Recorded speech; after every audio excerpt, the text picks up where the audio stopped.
ეს არის დილის არხი რადიო იმედზე. თეიკო ანჯაფარიძესთან ერთად. მოგესალმებით, ბრუნდებით პირდაპირ ეთერში გვერდდება ლევან ჯიქია, ისტორიკოსი. დღეს ჩვენ ვისაუბრებთ ახალი გამოცემის შესახებ, რომლის ავტორიც არის ბატონი ლევანი და ის შეეხება 1924 წლის ანტისაბჭოთა ეროვნულ აჯანყებას. მოგესალმებით, ბატონ ლევან და დიდი მადლობა, რომ გვერდდებით. გილოცავთ პირველ რიგში გილოცავთ პირველ რიგში ამ კრებულის გამოსვლას ნარკვევი, ხო, რომლის მთავარი თემა არის 1924 წლის აჯანყება, მაგრამ ასევე ზუგდიდი.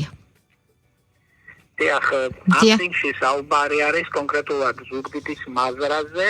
ზოგადად თქვენ იცით, რომ საბჭოთა პერიოდში ქართულ ისტორიოგრაფიაში იყო რამდენიმე დახურული თემა, ტაბუდადებული თემა, რომელზეც წერა როგორც წესი იკრძალებოდა, ისტორიკოსები მას გვერდსულიდნენ, ან თუ იწერებოდა საუნივერსიტეტო და სასკოლო სახელმძღვანელოებში, მხოლოდ რამდენიმე წინადადებით იფარგლებოდნენ და ჩვენ არ ვიცოდით იმ ადამიანების სახელები და გვარები, რომლებიც ამ პროცესებში მონაწილეობდნენ. საბჭოთა ხელისუფლება ებრძოდა ასეთ ადამიანებს, უნდოდა რომ ეს ადამიანები წაშლილი ყოფილიყვნენ საერთოდ ადამიანთა მეხსიერებიდან და გარკვეული პერიოდი ეს მოახერხეს კიდეც, თუმცა საბედნიეროდ ბოროტების იმპერიის, საბჭოთა კავშირის დანგრევისა და არქივების გახსნის შემდეგ სამეცნიერო მიმოქცევაში შემოვიდა არაერთი საარქივო დოკუმენტი და ჩვენთვის ნათელი გახდა იმ პროცესების შესახებ, რომელსაც ადგილი ჰქონდა ჩვენს ქვეყანაში 100 წლის წინ, როგორ იბრძოდნენ ეს ადამიანები საქართველოს სახელმწიფოებრივი დამოუკიდებლობის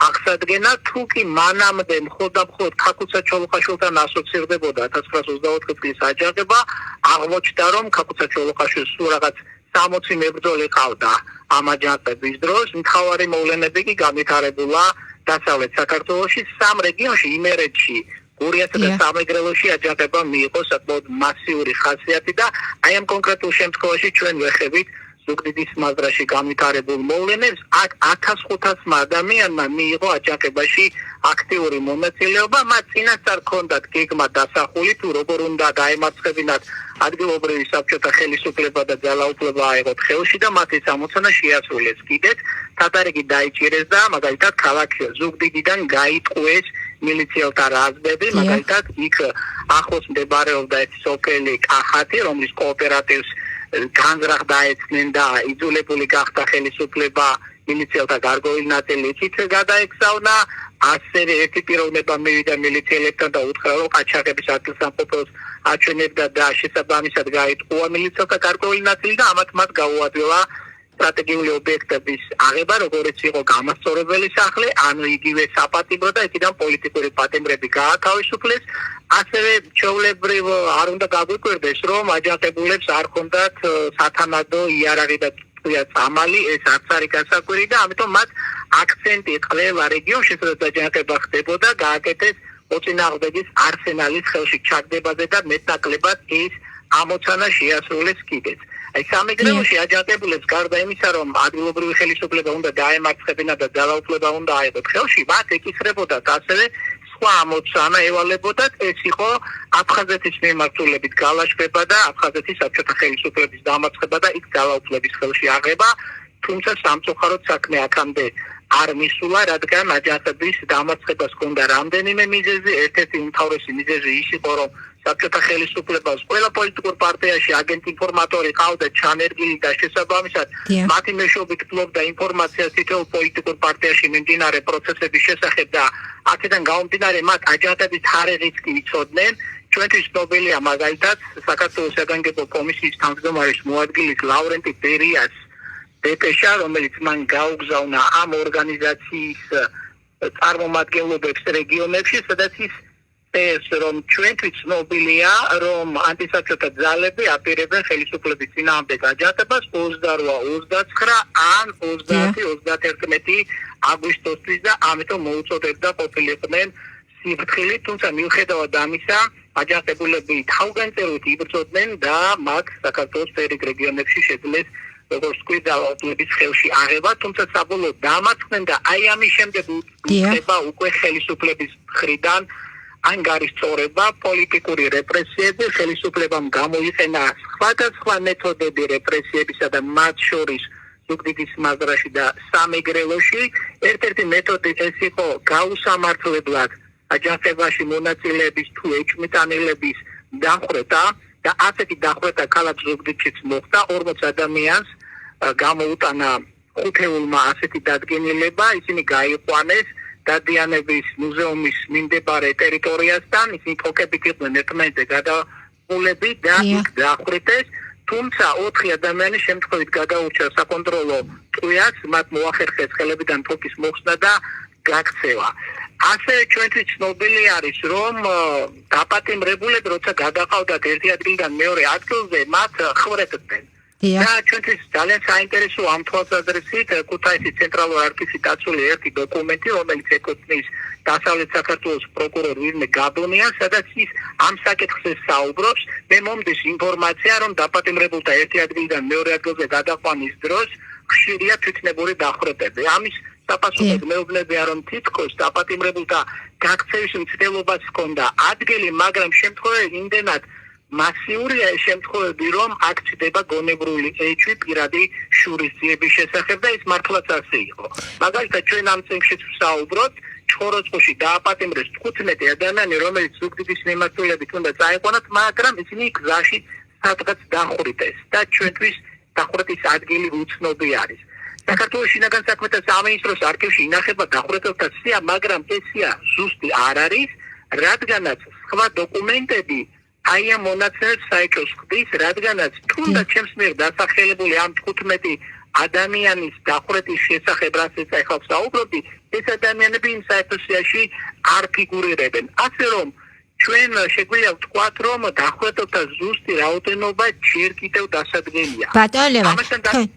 ბატონ ლევან, აქვე გკითხავთ, რადგან თქვენ ახსენეთ დოკუმენტები და არქივები, ანუ თქვენ უკვე ხელმისაწვდომი არის, ხო, მკვლევარებისათვის ის ისტორიული მასალები, რომელიც დაცული არის და სწორედ აი ამ 1924 წლის აჯანყებას შეეხება, თქვენ ნარკვევშიც ასევე შეეცადეთ, რომ მათი ნაწილი გამოგექვეყნებინათ. აი თქვენ ახლა ახსენეთ ერთ-ერთი დოკუმენტის შესახებ მოგვიყევით, აი ამ დოკუმენტებში ასევე არის რეპრესიებზე, ხო, საუბარი, ასევე არის ქონების ჩამორთმევაზე საუბარი, ხო, იმ სხვადასხვა ფორმებზე, რომელსაც იყენებდა ხელისუფლება, როგორ იბრძოდნენ ისინი აჯანყებულების წინააღმდეგ. აი, რო გითხრათ, რომელ არქივში იყო დაცული ძირითადად ეს დოკუმენტები და თქვენთვის რა მნიშვნელოვანი ფაქტების გაირკვა აი ამ დოკუმენტების შესწავლის შემდეგ?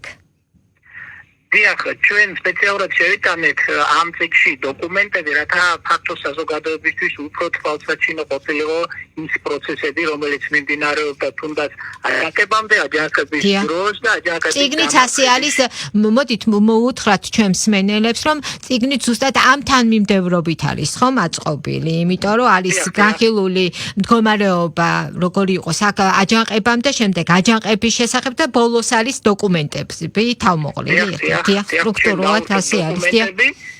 იმისთვის, რომ უფრო თვალსაჩინო ყოფილიყო ეს საზოგადოებისთვის ამ პროცესების შესახებ, თქვენ მართალი ბრძანეთ, რეპრესიის სხვადასხვა მეთოდები იყო გამოყენებული და კითხველი წიგნში ამას ნახავს, თუნდაც ვაჭრებს მიმართა საბჭოთა ხელისუფლებამ და მისა ულტიმატუმი წაუყენა 24 დღე საიმისოდ, რათა მათ დაკეტილი ობიექტები გაეღოთ, მაგრამ რახან ზუგდიდში ვაჭრებმა ეს ულტიმატუმი არ შეასრულეს, მათ ჩამოართვეს მთელი ქონება და ამით უმძიმეს მდგომარეობაში ჩააყენა ხელისუფლებამ არა მხოლოდ ეს ვაჭრები, არამედ ის მოქალაქეები, რომლებსაც წინასწარ ჰქონდათ ამათვე ვაჭრებისთვის ფული მიცემული სხვადასხვა სახელისთვის და ამ წიგნშიც არის შეტანილი ასეთი განცხადებები, როდესაც მოქალაქეები წერენ ხელისუფლების მისამართით განცხადებებს და ითხოვენ მათთვის აი ამ თანხის დაბრუნებას კონფისკირებული ქონებიდან, რომელიც უხვად ჩამოართვეს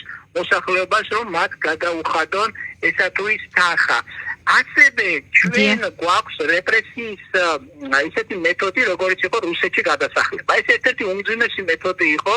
მასალია 2-3 წლით იყო მისჩილი ადამიანისთვის რუსეთში გადასახლება, მაგრამ ჩვენ უნდა გავითვალისწინოთ თუ რა მდგომარეობაში აღმოჩნდნენ ისინი რუსეთში. ასახლებდნენ ძირითადად რუსეთის ჩრდილოეთ გუბერნიებში, საკონცენტრაციო ბანაკებში, სადაც სასჯელს იხდიდნენ ასევე ძიმე დანაშაულისთვის ბრალდებული ადამიანები და ამიტომ ხშირი იყო მათთან კონფლიქტის შემთხვევები, შელაპარაკებები, ქართველებს როგორც წესი ფსიქიკური აშლილობა ეწყებოდათ და იყო თვითმკვლელობის მცდელობები, ამიტომ მათი ოჯახის წევრები ითხოვდნენ, რომ იქნებ ეს ადამიანები როგორმე გადმოიყვანათ ან რუსეთის სამხრეთ გუბერნიებში, ან იქნებ საჭელი მოეხადათ საქართველოში და ყველა ამ განცხადებაზე რა თქმა უნდა არის უარყოფითი რეზოლუცია. არც ერთი მათგანი არ დაკმაყოფილდა და შესაბამისად მიუხედავად იმისა, რომ 2-3 წლით იყვნენ ეს ადამიანები გადასახლებულები, შეიძლება ვთქვათ, რომ მათმა უმეტესობამ სული რუსეთის შორეულ გუბერნიებში დალია.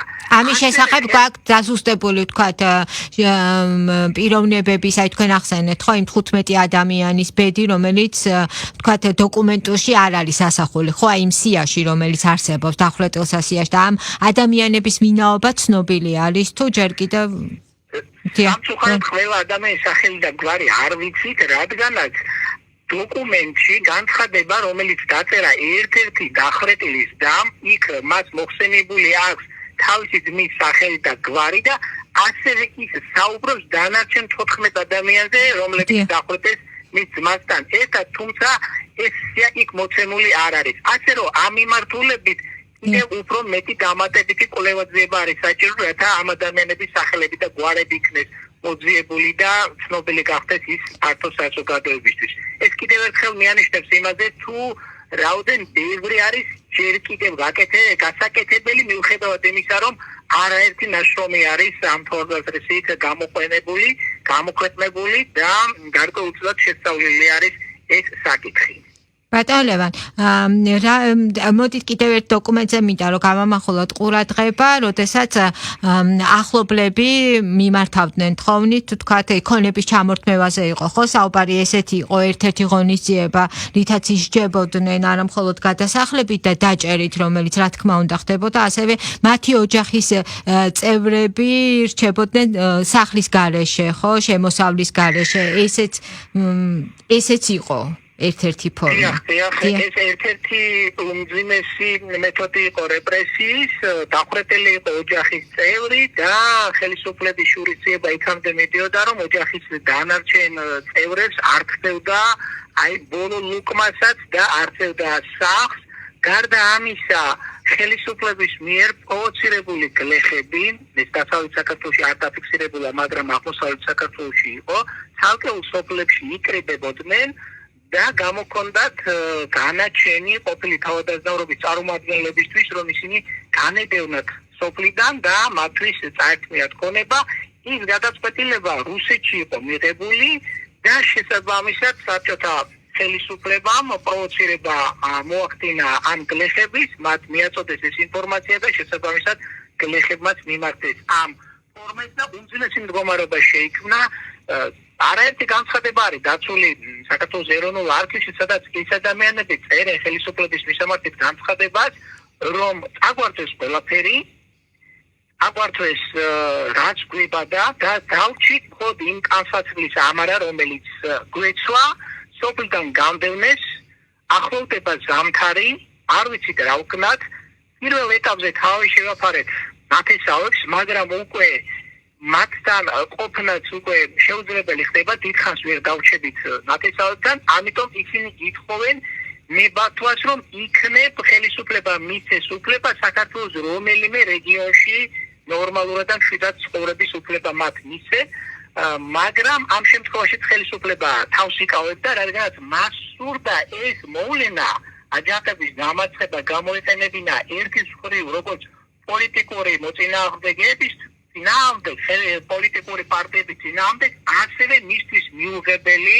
სოციალური ფენის წინააღმდეგ, როგორც იყო თავადაზნაურობა, რადგანაც თავადაზნაურობა არ იყო საბჭოთა ხელისუფლების ერთგული, არ იყო მისი მიმდევარი და ამით სურდა, რომ ამ ფენის საბოლოოდ განადგურება და შესაბამისად ჩვენ შეგვიძლია წარმოვიდგინოთ თუ როგორ მძიმე მდგომარეობაში იქნებოდნენ ეს ადამიანები და ალბათ სიცივით და შიმშილით რამდენი ადამიანი დაიხოცებოდა ტყეღრეებში. ბატონო, დიახ. დაასრულეთ და მე ასევე ერთი მეთოდი, საზარელი მეთოდი, რომელიც აჯანყების ჩახშობის დროს იყო გამოყენებული, სამწუხაროდ ეს იყო გაუპატიურების ფაქტები, ასეთი დაფიქსირდა მაგალითად სვანეთში, როდესაც იქ რუსული წითელი არმიის ნაწილები შევიდნენ, მცირეწლოვანი გოგონები გაუპატიურების შემთხვევები დაფიქსირდა ასევე ლეჩხუმის მაზრაში, კახეთში დაფიქსირდა ძალით გათხოვების შემთხვევები, როდესაც თავადაზნაურობის წარმომადგენელი სამდომიანი გარეგნობის ქალბატონები ძალით დააკოწინეს გლეხური წარმომავლობის ადამიანებზე.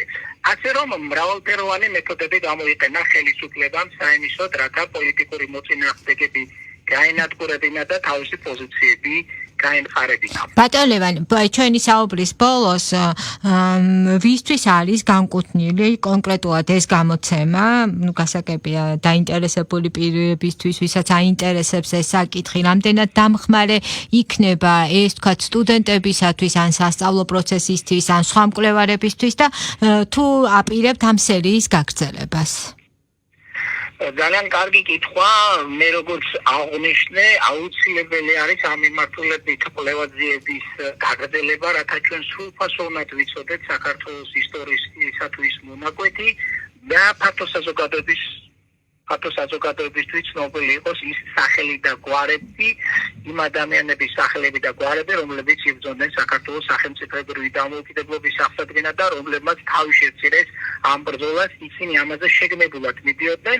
აჯანყებულთა მთავარი ლოზუნგი ყველგან, სადაც აჯანყება დაიწყეს, იყო გაუმარჯოს საქართველოს დემოკრატიულ რესპუბლიკას, გაუმარჯოს თავისუფალ საქართველოს და ამ ლოზუნგებითაც ჩვენთვის ნათელი ხდება ამ ადამიანების ნამდვილი მიზანი. რა თქმა უნდა, წიგნი გაყოფილი არის ფართო საზოგადოებისთვის, იმ ადამიანებისთვის, რომლებიც დაინტერესებული არიან საქართველოს უახლესი ისტორიით და განსაკუთრებით, რა თქმა უნდა, ისტორიის ფაკულტეტის სტუდენტებისთვის არის ეს წიგნი, რათა მათ კარგად გაიაზრონ ის პროცესები, რომელიც 100 წლის წინ ვითარდებოდა ჩვენს ქვეყანაში. საკმაოდ დრამატულად სამწუხაროდ, მაგრამ ამ ადამიანებმა შექმნეს საქართველოს უახლეს ისტორიაში თარიღი, რომელიც სხვა თარიღებთან ერთად დიდი ხნის განმავლობაში, ათწლეულების განმავლობაში ყვებავდა ქართული ერის მეხსიერებას. და როდესაც იბრძოდნენ ეროვნული მოძრაობის წარმომადგენლები, ისინი სხვა თარიღებთან ერთად სწორედ 1924 წლის ანტისაბჭოთა ეროვნულ აჯანყებას